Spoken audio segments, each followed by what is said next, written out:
Good morning, students. Today we are going to study about the respiratory system. This chapter is for BSc 1 Nursing, Health 2, that is DHI second year students, then Lab 2 or second year students, that is the DMLT second year students. So this is a new chapter we are started today.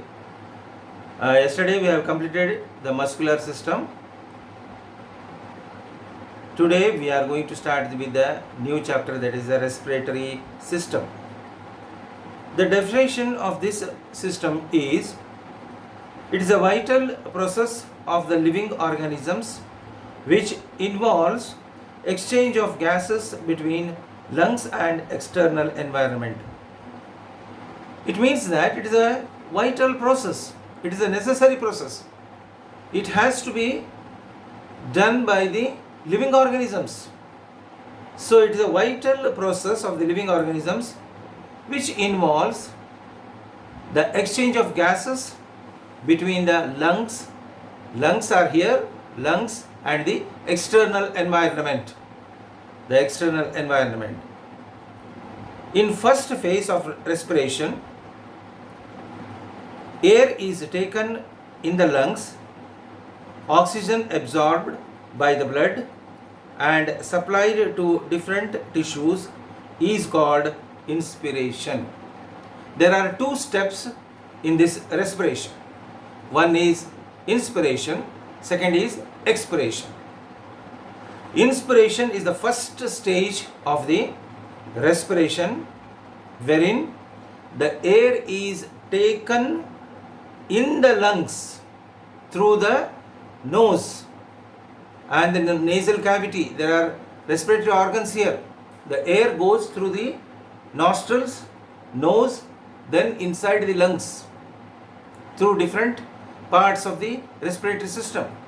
The air goes to the lungs, and wherein the exchange of oxygen takes place. The exchange of oxygen takes place in the lungs, between the lungs and the blood, and supplied to the different tissues through the blood stream, and this is called as inspiration. Now coming to the next phase, that is the second phase of respiration, carbon dioxide is taken in the lungs and expelled out. It is called expiration. In the second stage, the carbon dioxide which is present in the lungs is taken up by the air and it is expelled out. The blood containing the carbon dioxide is thrown out into the lungs, and from the lungs it is in the air, and that air goes out during expiration. It is expelled out during expiration. Respiration include two types, that is external respiration and internal respiration. There are two types of respiration called external and internal respiration. External respiration takes place in the lungs. The carbon dioxide is absorbed from air into the blood, and carbon dioxide is expelled out from the blood into the air. That is the external respiration. The external respiration involves giving out the oxygen to the blood and taking in the carbon dioxide from the blood into the air in the lungs. This is called external respiration. The internal respiration takes place at the tissue level. The oxygen is transformed from blood to the tissues, and carbon dioxide is taken from the tissues into the blood.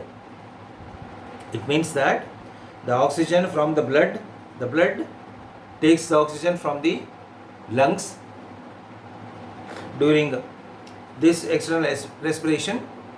Then Afterwards, this is taken up to the tissue level. So from the tissue level, wherein the oxygen from the blood is given to the tissues or the cells, and the carbon dioxide which is present in the tissue or the cell is taken up by the blood again. So this exchange of gases is nothing but internal respiration. Then the respiration in living organisms starts from birth till death of the organism. This is a vital process. I have already told, it is a very necessary vital process in which the respiration starts from the birth up till the death of the organism. The system has adapted to the concentrations of gases in the atmosphere. This system has adapted to the concentrations of the gases in the atmosphere. Next point is, the major organs of respiratory provide living organisms to get oxygen into the cells and carbon dioxide out of the cell. The major organs which are involved in the respiration are responsible to get the oxygen into the cell and carbon dioxide out of the cell. So it means that there are many respiratory organs present in our body which are responsible for the gases exchange. It is a vital function of all living organisms. I already told it, as it is a vital, very necessary, or it is a major function of all the living organisms. The respiratory system consists of nose and nasal cavity. The first one, the nose and the nasal cavity. The second one is pharynx. Third one is the larynx. Fourth one is trachea. Fifth one is bronchi. The sixth one is bronchiole. Seventh one is alveoli or the air sac, and the eighth is diaphragm. So there are 8 very specialized organs present in the respiratory system. The 8 major organs of respiratory system are, I will explain once again. Nose and the nasal cavity, the first one. Nose, this is the nose and the nasal cavity inside. That is the first one, that is the nose and the nasal cavity. And pharynx, here, the pharynx. Then coming to the larynx in this place. Then trachea, a windpipe, that is called as windpipe. Trachea. Then bronchi, the windpipe divides into 2 bronchi, 2 branches. They are called bronchi. One singular is bronchus. So this bronchi, bronchi enter into the lungs, right and left lungs. 2 lungs are there. The 2 lungs, they enter inside the lungs and they will divide into bronchioles. And the bronchioles terminate into the air sacs. They end in air sacs. And there is a very important organ called as the diaphragm, which is present below the thoracic region, which separates the thoracic and the abdominal cavity. There is a transverse membranous muscle, that is called as diaphragm. ವಫೆ, ಕನ್ನಡದಲ್ಲಿ ಅದಕ್ಕೆ ವಫೆ ಅಂತಾರೆ, ವಫೆ. So that ವಫೆ or the diaphragm is a transverse muscle which separates the thoracic and the abdominal cavity. This takes very important part in the respiration. When it comes down, the thoracic cavity is enlarged and the air moves inside. That is the inspiration. When it comes up, the thoracic cavity is compressed and the lungs are compressed, the air goes out, that is the expiration. So this is also a very important part, that is the diaphragm. So I will show you the figure here. I think it is very clear when I send this one as in the notes. So in the notes you can see clearly, but here it is somewhat blur, I think. So you can observe the figure with the markings, all the markings here. So here the nasal cavity, then pharynx, then epiglottis, that is larynx, then you coming to the windpipe, that is the trachea, bronchi, bronchioles, then the air sacs, and this is the diaphragm which is present below. So this is the diaphragm. So there are 8 parts in the respiratory system. Coming to the first one, that is the nose. It is a part of respiratory passage and a major entrance and exit for the system. This is a part of respiratory passage, the first part of the respiratory passage, which is a major entrance and exit for the system. Entrance and exit. Nose, this is the nose. Here is the entrance, and again the air goes out, that is the exit. So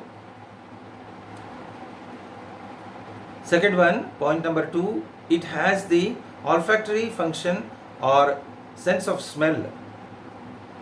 It has the olfactory function also, that is the sense of the smell. It is a sense organ.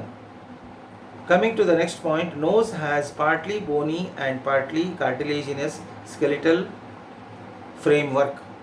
The framework of the nose is partly cartilaginous and partly bony, means it is made up of bone and cartilage.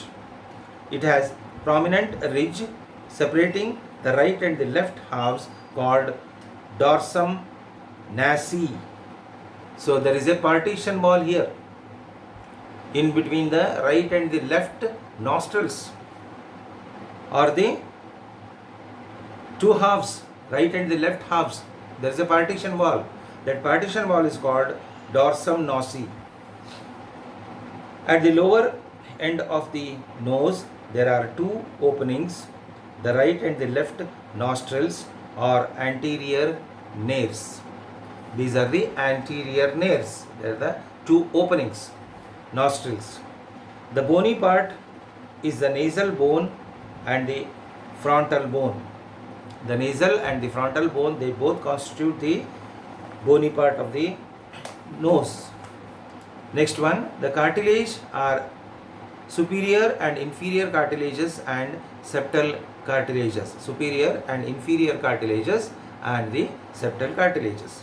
Coming to the nasal cavity, it is a pyramidal in shape, extends from anterior nerves as nostrils, nares as nostrils, up to the posterior nares as posterior apertures.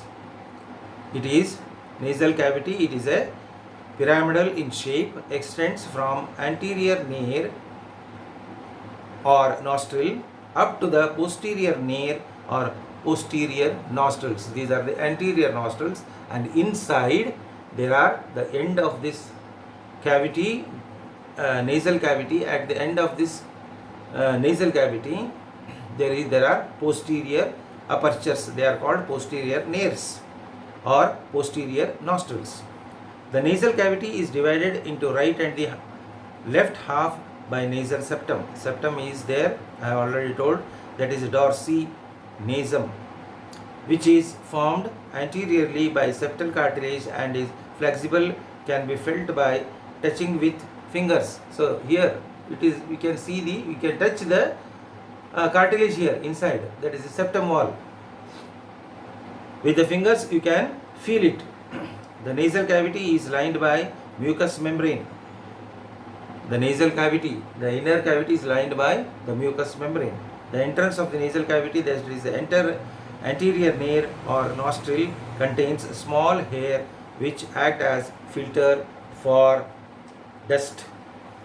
So we have the hair in the nose. ಇದರಲ್ಲಿ ಕೂದಲ ಇದ್ದಾವೆ, ನೋಸ್ಗಳಲ್ಲಿ ಮೂಗ್ನಲ್ಲಿ ಕೂದಲುಗಳಿದ್ದಾವೆ. ಯಾಕೆ? They work like the filters for the dust. They held up or they abstract the dust entering inside during inspiration while taking the air inside. Next one, the roof of the nasal cavity is lined by nasal and ethmoid bones, whereas the floor is made up of humor and nasal crest. Humor bone and the nasal crest. The roof floor is made up of, whereas the roof of the nasal cavity is made up of ethmoid bone, nasal crest of maxillary and palatine bones. Each lateral wall of nasal cavity has three bony projections called nasal conchae. Superior, middle and inferior nasal conchae are present in the nasal cavity. The inferior conchae are separate bones, whereas superior and middle are portions of ethmoid bone. So this is the structure of the nasal cavity, which is made up of the bony parts.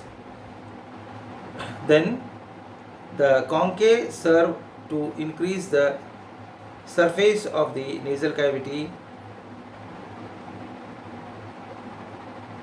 disperse the inhaled air and help in bouncing along the lining epithelium where it is cleaned and warmed. They also conserve water and prevent dehydration of the nasal epithelium. So nasal cavity containing the conchaes, three conchaes, superior, middle and the inferior conchae, they are very important parts wherein the air is filtered. Then next one is an entrance to pharynx via posterior nares or internal nares, which is the end of the nasal cavity. The anterior nares to the pharynx, the air enters to the pharynx via posterior nares or internal nares, which is the end of the nasal cavity. Coming to the pharynx, it is a wide muscular tube situated behind the nose, mouth and larynx. It is a wide muscular tube which is situated behind the nose, mouth and the larynx. It is 13 cm long and upper part is wider than the lower part. Gastrointestinal tract. It is divided into three parts: the nasopharynx, that is the nasal part; oropharynx, oral part; then laryngopharynx, laryngeal part. Nasopharynx, oropharynx and laryngopharynx. So this is the pharynx. The pharynx is divided into three parts: naso, oro and laryngopharynx. Coming to the nasopharynx, that is the first part. This part is situated behind the nasal cavity. Immediately behind the nasal cavity, this part is situated. Then it resembles the nasal cavity in structure and function. It resembles the nasal cavity in structure and function. It is respiratory in function and lined by ciliated columnar epithelial cells. The lateral wall of nasopharynx contain opening for the auditory tube or eustachian tube, which connects to the middle ear cavity. The lateral wall of the nasopharynx contains openings for the auditory tube or the eustachian canal, which connects to the middle ear cavity,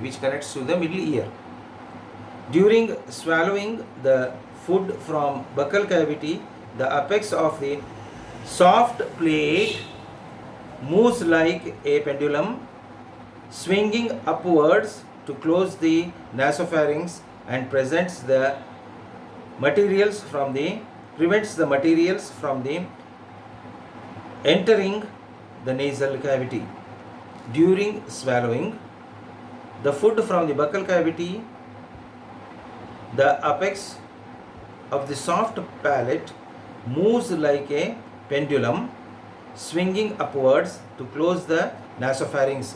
The nasopharynx is closed and it prevents the materials from entering the nasal cavity. At the superior part of the nasopharynx, there is nasopharyngeal tonsils, which is a collection of lymphoid tissue. Nasopharyngeal tonsils are there in the nasopharyngeal region. Next point, it is well developed in children and is called adenoid. Next point, it contains a rich supply of lymphocytes. It is covered with ciliated epithelium that traps and destroys invading pathogens entering during inhalation of the air. Another collection of lymphoid tissue is present in the nasopharynx behind the opening of the eustachian tube called tubal tonsils. This is all about the nasopharynx. Coming to the oropharynx, it is middle part of the pharynx. It is the middle part of the pharynx and a passage way for both air and food. It is situated behind the oral cavity and communicated by isthmus or physis. It is situated behind the oral cavity and communicated by isthmus. The oropharynx contains two sets of tonsils: palatine tonsils located laterally in the wall of oropharynx and lingual tonsils located at the base of the tongue. Next point, the tonsils are composed of lymphoid tissue and trap and destroy pathogens containing the body through oral and nasal cavities. The walls of the oropharynx is lined by stratified squamous epithelial cells. The wall of the oropharynx is lined by the stratified squamous epithelial cells. Coming to the laryngopharynx, the third one, laryngopharynx. It is inferior to the oropharynx and posterior to the larynx. It continues as a common route for air and food, and at the inferior end of it, it gives the separate way for digestive and respiratory systems. It is lined by stratified squamous epithelial cells as like in oropharynx. Now coming to the larynx. Pharynx we have completed. The first one is nose and the buccal cavity, then pharynx. Coming to the larynx, that is the third one, larynx. It is a box-shaped organ for production of voice. The voice is produced by this box-shaped organ called as larynx. Hence, it is also called as voice box. Voice box. ಧ್ವನಿ ಪೆಟ್ಟಿಗೆ ಅಂತ ಇದಕ್ಕೆ ಹೆಸರು ಲ್ಯಾರಿಂಗ್ಸ್ಗೆ. It also serves as an air passage.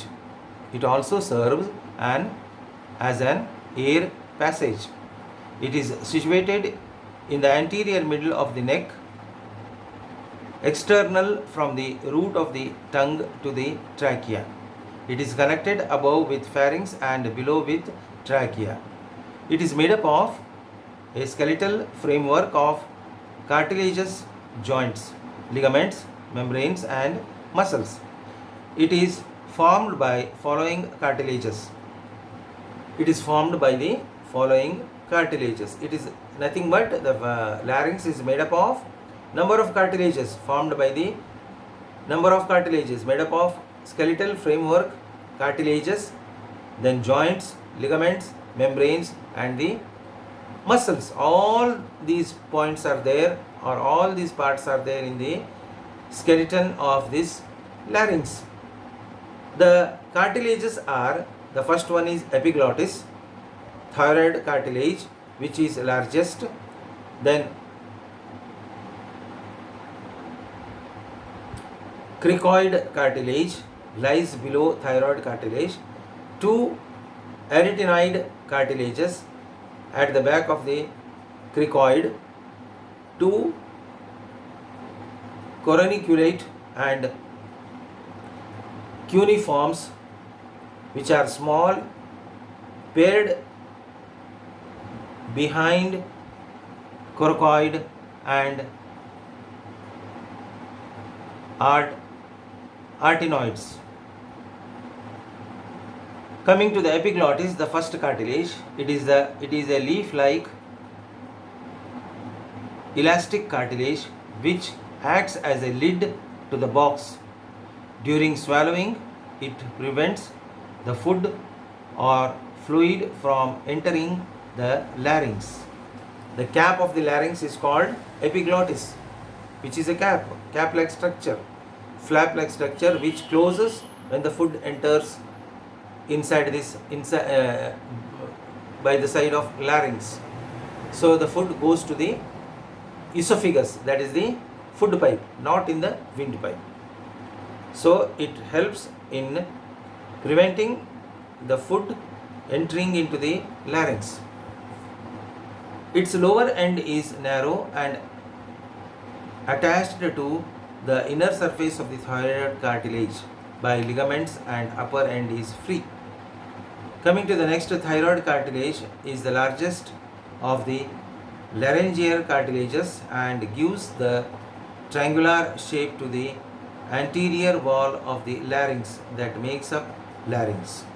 The anterior border forms a prominence in the middle of the neck called laryngeal prominence or Adam's apple, which is more prominent in males, which is more prominent in the males. It is nothing but an Adam's apple. It is called as Adam's apple or laryngeal prominence, which is apple-like structure. Coming to the cricoid cartilage is a hyaline cartilage which is a signet ring shaped or the ring with the carved ring, signet shaped cricoid cartilage. It is thick with wide posterior region and a thinner anterior region. Arytenoid cartilages are paired in number and situated behind the cricoid cartilage, which are pyramidal in shape.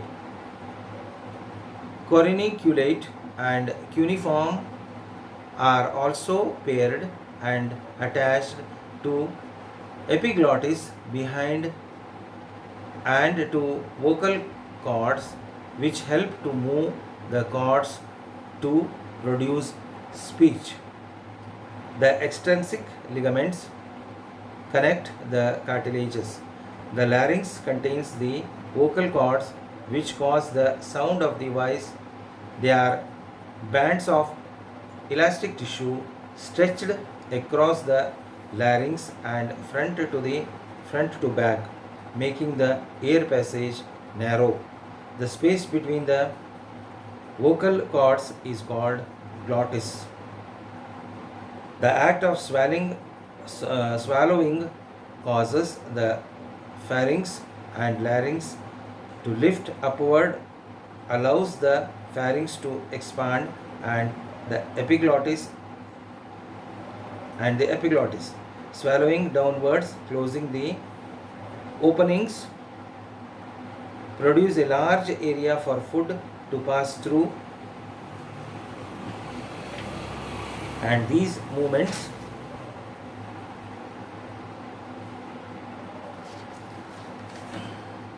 closing the openings of trachea.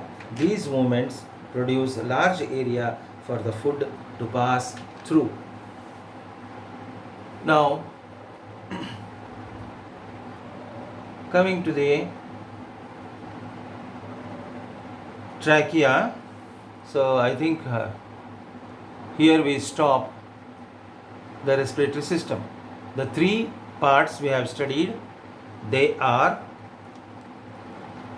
the pharynx, the nose and the nasal cavity. The second one is pharynx and third one is larynx. So three parts we have studied already. The fourth one is the trachea. Tomorrow we will take up the fourth part in respiration, that is the trachea. Thank you very much.